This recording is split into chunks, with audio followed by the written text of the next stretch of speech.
Tra i tanti relatori qualificati intervenuti al congresso di cardiologia e cardiochirurgia svoltosi a Sciacca relativo al progetto Sciacca Cuore 2019 Ospedale e Territorio, anche quello del cardiochirurgo Giovanni Ruvolo, nell'ambito della sessione dedicata alla cardiochirurgia emodinamica, che si è intrattenuto sull'attuale ruolo della cardiochirurgia nella rivascolarizzazione miocardica. Questi congressi, questi convegni sono fondamentali per un fatto proprio culturale e soprattutto per avvicinare i professionisti, gli specialisti ai colleghi del territorio. E in questi 2 giorni sono state affrontate molte tematiche veramente pratiche e questo modo di fare i convegni permette al cardiologo, che poi si trova appunto sul territorio, al medico di famiglia, di acquisire delle informazioni che magari è difficile acquisire per la gravosità del lavoro che i colleghi del territorio fanno. E in questo convegno sono stati affrontati moltissimi temi della cardiologia, siamo stati presenti anche noi cardiochirurghi siciliani e quindi c'è stato uno scambio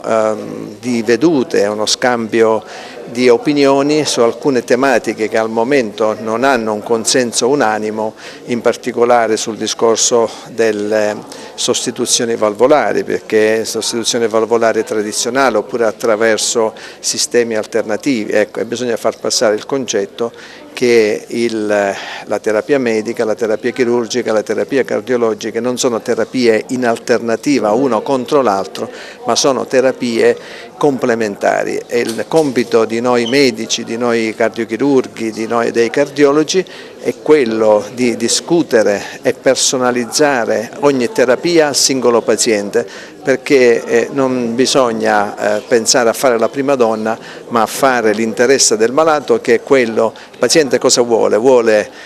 stare bene a medio-lungo termine, vuole non avere sintomi e quindi bisogna fare in modo che il paziente abbia la migliore terapia per lui, non la terapia né per i chirurghi o i cardiologi e neppure per l'industria. Io credo che ormai sia la cardiologia che la cardiochirurgia è a livello mondiale, le conoscenze, la diffusione delle conoscenze attraverso i convegni, attraverso l'internet, cioè una buona terapia, una buona metodica chirurgica si diffonde dopo millisecondi. Quindi io sì, ho lasciato la Sicilia per vari motivi, ma devo dire che i colleghi siciliani sono veramente bravi. Noi abbiamo visto anche dalle relazioni che i risultati